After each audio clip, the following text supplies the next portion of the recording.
Good day. I am Patrick Formentera Vargas from BSHM 1-2, and I am reporting about Chapter 9, Technological Trends in Tourism and Hospitality.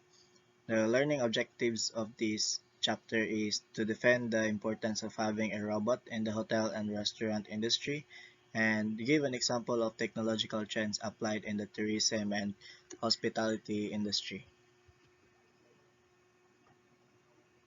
For the introduction,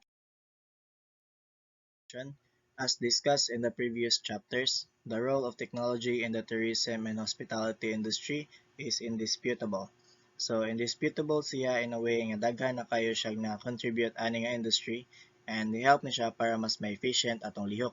So for example, the help of smart devices. So Internet of Things as well as mobile apps. Ang pag-approach sa customer, hotels, resort, and so on kay affected siya in a good way.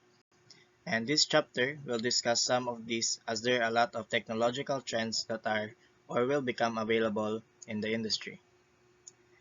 An example for the technological trends in this industry is the voice search technology. So this is a technology that allows users to use a voice command to perform a search on the internet, a website, or an application. Kumbaga, example ni siya sa smart devices where you will voice command or you will use voice command to search for things. This is actually a growing technology trend within this industry where customers and clients search for hotels, restaurants, and so on. So, maaari siya ang part sa report. The others will continue the report introducing other technological trends in this industry. Thank you.